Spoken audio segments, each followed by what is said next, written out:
Welcome back to the panel discussion, The Modern Federal Threat Landscape, sponsored by Blue Coat on Federal News Radio 1500 AM and federalnewsradio.com. I'm your moderator, Jason Miller. Our guests today are Harry Baswada, the CIO of the Army PEO-EIS, Todd Scharf, the CISO and the Associate Director for Information Technology in the Securities and Exchange Commission, Chris Kinahan, the Treasury Department's Director of their Security Operations Center, and Aubrey Merchant, the Security Director from Blue Coat. Now, gentlemen, before break, we were talking a lot about different pieces of the threat landscape. One of the things that I think that we started to touch upon a little bit was predictive analytics, the idea of do you understand what's happening inside your network, and can you predict where the next attack is coming? Let me turn to Aubrey, because I think this is something that you've touched upon several times, and the idea that if you don't know what's happening inside your network, you can't understand what's going out, coming in. How do you protect against it? How do you defend it? What are you seeing, again, from clients' perspective? What is Blue Coat working with agencies on to deal with this idea of predictive analytics? More so than considering it to be predictive analytics, let's maybe try to think about it at some level as retrodictive analytics, if you will, a new word for you. So, the fact of the matter is we don't know what the threats are going to look like tomorrow. We may not know what they look like today. But if we look at a Verizon breach report from 2013, what we know is that it takes months for, let's say 68% of the breaches, I believe is the number, before they're actually discovered.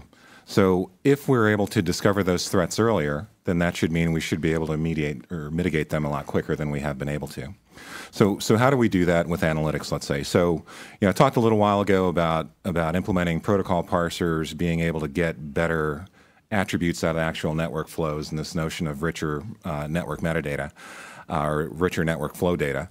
So if we think about the ability now to take that capability and, say, utilize it to reconstruct artifacts as they're transiting your network, as they're coming in or going out, being able to reconstruct those files, and then maybe do something as simple as taking hashes of those files, and not just straight up MD5 or SHA-1 hashes, but implementing something called fuzzy hashing, which we can talk about. But that's essentially taking an artifact and breaking it up into pieces and hashing each piece. The benefit there is that you'd be able to understand some sort of, let's say, relationship between one file and another, which I think is very key. So being able to have those artifacts hashed as they're going across your network are going to allow you to see traffic patterns that you wouldn't be able to see before. And then being able to take those hashes and then associate them with either IP addresses, or let's consider social personas. Maybe that's someone's login name, or someone's Twitter account name, or what have you. Anything that we can extract from the network and index, then we can correlate that with these other file types so that we could start to see patterns that we hadn't seen before. So now that when we know that, hey, I just discovered this zero-day thing, I have the ability now through the metadata to go back and say, hey, have I ever seen anything like this before? Of course, it requires that I have metadata to be able to go back in time to do that sort of analysis, but I think that's where we're seeing things moving very quickly. So I wanted to bring up one thing about I love the fuzzy hashing. So that's a great name for a band, I think, the fuzzy hashing. But let me ask you about that, because it's reactive in some ways, and really what the government seems to be wanting to move to is predictive, dynamic. That's what you hear all the time about continuous monitoring. You're really calling for both here. You're not saying let's just look at it after the fact, but one can lead to the other. So we could take that notion really to sort of the ultimate end, which is being able to take this information that we're learning and feed it back into an engine, let's say, and share it out with the community at large. And Blue Coat actually has that sort of infrastructure, but trying to stay generic on this discussion, now that I know something is bad, wouldn't it be nice if Army could share that with Cyber Command? Or wouldn't it be nice if they could just, say, hey, you guys may not have seen this yet, Air Force, but, we're seeing this activity on our network. Look out for it because we think it's going to do bad things. And that's the idea of mitigating the risks. That's right. Earlier, Harry. Actually, this is perfect. Senior leaders between the Air Force and the DISA, the Army, and our Seven Signal guys and NetCom, they all figured it out. And now what they wish to do as an operational thing also is actually embed each other's joint NOCs or TICs, as you call them. But this way, the Network Operations Center is not going to have just by DISA alone. We'll have Army personnel in there, Air Force personnel in there. Similarly, we're now trying to have failover system at the other service components where we'll have their personnel as well. So we will not only be sharing and viewing with the common tools, same visuals and knowledge, but we'll have personnel as well to deal with them. And I think this is something everybody has been recognizing as a big, important area. And I think you're seeing that at the Homeland Security Department with the NKIC, which has people on their floor from the ISACs. We're getting an acronym greatness here. But Chris, from your Security Operations Center, do you have people from the financial community or financial services sector working with you closely in some way, whether they may not be on your floor at the Security Operations Center, but there's that real-time communication? So we have that both within the financial sector as well as on the federal side. I think you were kind of alluding to, Aubrey, the machine-to-machine type communications. And so that's something that we've been working towards. So from a financial sector standpoint, we do provide threat information to the financial sector. There's whole teams at Treasury dedicated to identifying and providing threat information to them. And we, for the internal defenses, feed into that stream. We also provide relatively real-time information to other federal agencies on a regular basis in terms of the threat activity we're seeing, as well as ingest that data from them as well. Do you have the bureaus? For instance, IRS is a huge bureau at Treasury. It's the 800-pound gorilla. And I mean that in the most nicest way. Do they have their own security operations center? And then are they inside your security operations center, the Treasury umbrella? So each of the Treasury bureaus has their own security operations centers to different degrees. Obviously, IRS has a much more extensive one than maybe one of the smaller bureaus. Us, in our departmental role, work with all of those bureaus and their associated SOCs. We're not co-located with them, although we talk to them on a near real-time basis, and we share information with them regularly. And Todd, how about you guys from your end? Now, you guys are a much smaller agency. Right. I'm sure you have offices outside of D.C., but do you have the one security operations center? And then are you sharing it with, obviously, financial sector as well, or how does that work? Yeah, we have one security operations center. The sharing is not real-time sharing. It's not like our SOCs connected with anyone else, but we do share information with the financial services industry through the FSISAC and the FIBIC. And we coordinate and correlate quite a bit with what Treasury is seeing and also take some of the word they get from the industry and act on that. And that's obviously, this will be a whole different discussion about critical infrastructure protection and through NIST, what they're working on. But let me take us back around. One of the things that when we talk about analytics, when we talk about the idea of sharing data is the insider threat. Now, Todd, you brought this up at the very beginning, and you brought it from the standpoint of training, and making sure that the average person at the SEC understands, don't click on a link you're not familiar with. If an email seems fishy, if Chris sends you something by email and you're not really expecting anything from Chris, don't just click on it because you trust Chris. There's a lot of different attacks that happen. From an insider threat perspective, what are some of the steps you're taking to kind of help mitigate those risks? The big thing is education. And I think it's, for us anyway, it's becoming pretty effective. We're getting a lot more calls and emails forwarded to us on a regular basis, and which is good. I mean, it creates more load on our team. But it indicates that our user population is aware of what's going on and they're concerned.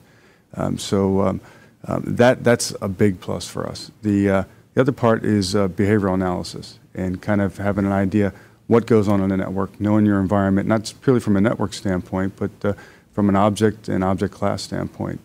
If you've got assets that are accessed a certain amount of times a day by a small population, and all of a sudden you're seeing that traffic and that access increase, it's not necessarily something wrong, but it's something definitely you should be asking questions about and see if that correlates to any of your other events, whether it's data loss prevention or through your intrusion protection prevention, things like that. And that comes back around to that idea of understanding what's happening inside your network. As Aubrey, you're shaking your head like, yes, that's what we need, and not just the idea of education and training, but understanding if something is abnormal that's happening. That's right. Exactly. So, I mean, sort of beyond what you might be looking at with, say, NetFlow data as far as being able to get that sort of network behavior baseline, really what's needed is to be able to take that level of really attribution to the next level. So here's a particular subnet, here's a particular user, here's how many files he received, here's how many websites he hit, here's how many emails he sent. Being able to have that level of detail down to an individual human, if not a specific asset, is going to provide us with the type of analytics that we need to really feed those next generation analytics engines. But does that come back around to having just too much data again? I mean, there's how many people are at Treasury? There's 100 and some thousand. 100 and some thousand. I mean, if you're worried about 80% of them or 90% of them, because there's some people who maybe don't touch computers very often. Doesn't that cause, again, another deluge of data? It does and it doesn't. I guess the way that I would probably want to case that is that, you know, the amount of data that we can get. Well, first of all, let me back up and say that, you know, arguably the best intelligence we're going to get is right off the wire, so to speak, right, or out of the cloud, if you want to look at it that way. So there's no question either that packet existed or it didn't. You know, there's no question about somebody breaking into your network and, you know, fixing a log file and trying to cover up their tracks or what have you. If it was on the network, first of all, you have to have the ability to capture it losslessly, and then you need to be able to richly attribute what happened on the network. So, you know, where we are right now, I think with SIM technology and other capabilities is that, you know, they're only as smart as the computers that are feeding them information, first of all. And I don't know if we'd want to get into the discussion, but I would say being able to correlate activity at that level is very difficult. And there are some companies that are doing it, but it's not an easy problem. Being able to correlate that activity based on attribution over the network is a little bit simpler, quite frankly, because, again, you know, being able to just, you know, have a richer flow attribution and indexing that information and storing it in a lightweight but meaningful way is going to allow us to have, you know, better visibility and better sort of, again, retrodictive analytics capabilities, as we discussed before. Ty, now you were jumping in there too. What about that conversation that kind of sparked you? Well, I mean, I completely agree that you have to look at it from a network standpoint, but there's also the component from an object level auditing and monitoring standpoint, and that's really where we're trying to focus some of our attention now on identifying that behavioral type of analysis. To correlate that with the network events, it helps eliminate some of the false positives. You know, if we see, like I said, a certain file set that's rarely accessed, but we know where our crown jewels are, and all of a sudden we're seeing a flood of access attempts or successful access, and we're seeing correlating that with network events that indicate something's leaving the environment or going somewhere within the environment it shouldn't. That sets off a red flag. So it's more than, you know, there's a lot of data coming in. There's more data. I think it's good. It's just being able to have the tools in place to correlate the events and get to what you need rather than chasing your tail. You know, kind of where we are right now is you know, we're sort of in a transition, right? So I mean, there's regulations that we have that says, you know, you must do these things, and we're doing those things, and we're doing them very well. But is it really giving us the level of detail that we need to be able to solve our mission? So my argument would be is that we're kind of, you know, moving towards this, you know, this sort of richer, more collapsed sort of logging environment that's going to be able to give us better context about what's happening on the network. So there's not a lot of effort involved in correlating that activity. All right. Well, we are running out of time. Before I let you go, I definitely want to turn to Harry real quick and talk about the idea of attribution and authentication, and give us the minute quick highlights about how DoD is dealing with that idea of authentication, especially from a mobile device. You showed us something in a break about the CAT card and your iPhone, but just give us the heads up on that. Okay. Two things. Mr. Kai from DoD CIO has embarked on creating a 4 million user authentication service, CAC authentication service. And so that user credentialing is very important. And the second thing is we're now focusing also on the device credentialing with 802.1x. These are the things that will help us with the insider threats. And the other area is in the bring your own device, or that we strongly believe that, at least personally anyway, that you have to stay in complying. We are requiring people to use common access card. And if we are create a dual persona on a device. And if, in absence of that, there will be some senior leaders that may have a need for a variety of reasons, may want to use their iPhones or iPads and others. So that's what I was showing earlier, was where you could actually take a phone and use the device to plug it in at the end and use a CAD card, and you can do your stuff. So you could operate your devices and doesn't have to be state compliance because you bring your own device. But we believe it's important enough to provide them a solution, material solution. That reader side. Yes, sir. All right. Well, let me let's look forward for a second. We're almost out of time. Let me start with Chris on the end of the table, since we started with Harry at the beginning of the show. where are you seeing the threat landscape moving over the last 1, 3, 5 next few years, and how are you dealing with it? How are you preparing for it? So, we've talked about a couple different things over the panel. And so we've talked about how the attack surface is increasing even while we're trying to decrease the more traditional portions of it. And, the common theme that I've heard throughout this entire conversation is big data and analytics, and how do we dig through that, and how do we identify the important information. And so I think, that's something we can't run away from. We can't always sit there and say, hey, we should just take in less data and make it richer. I think that's a great approach. I would love for us to be able to do that. But we also have to plan for okay, we're just going to have large amounts of data. How do we analyze that in an efficient manner? And, I think one of the limitations of our field is that we're all IT people, and we always think of things as an IT problem. And we need to start thinking and looking at different areas to be able to bring in other expertise. So, for instance, we think of nodes as devices and people and things like that, but we really need to tie it back to the individual, and not just the individual, but their job function or their office, because what's normal for their activity may apply to that particular position. When they change positions, that may not be considered normal activity anymore, or vice versa, someone else comes in. Along those lines, from an analytics standpoint, my bank can somehow magically tell when someone uses my credit card or thinks they use my credit card in some place that I shouldn't have, and they give me a call within a couple minutes. That's some very powerful analytic abilities there in terms of trying to identify anomaly detection. And we should really try to reach out and figure out how to apply those types of lessons learned into a security and IT realm. All right. Let me move over to Todd. Todd, you get about 30 seconds. Chris took all your time. Sorry. Coming in the next 3 to 5 years, the advanced persistent threat is a big thing right now. But if you look at the root of it, a lot of these threats are relying on already vulnerabilities we already know about, and patchable and vulnerabilities we can mitigate. They're just putting these advanced persistent threats together in more creative ways, and allowing the data to exfiltrate in more creative ways. I think it's being proactive and making sure that you have a sound basis for your security program, and your controls are in place, and then detecting the anomalous behavior. All right. Aubrey? So I think we're going to continue to see these advanced persistent threats really, continue to evolve, quite frankly. And from a Blue Coat standpoint, certainly we're going to be figuring out how to build a better mousetrap. We think we've got something that's going to get us a little bit closer. I think the real key, though, is providing solutions that are going to allow us to detect these things faster, so that we could remediate them quicker. That's the bottom line. And Harry, you get the last word.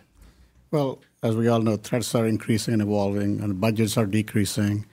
So what we need to do is partner up with our partners in Air Force, DoD CIO, and DISA, all within Army as well, where we partner together and build better transport as well as better applications where security is kept in mind, and quickly deploy, working with industry, the best-of-breed products to protect ourselves. All right. I'm not envious to be in your position at all. You all have a tough job, but this was a great conversation. Unfortunately, we are out of time for today. You've been listening to the panel discussion, The Modern Threat Landscape, sponsored by Blue Coat on Federal News Radio 1500 AM and federalnewsradio.com. I'm your moderator, Jason Miller. Our guests today were Harry Baswada, the CIO of the Army Program Executive Office, Enterprise Information Systems, Todd Scharf, the Chief Information Security Officer and the Associate Director in the Office of Information Technology at the Security and Exchange Commission, Chris Kinahan, the Treasury Department's Director of the Security Operations Center, and Aubrey Merchant, the Security Director at Blue Coat.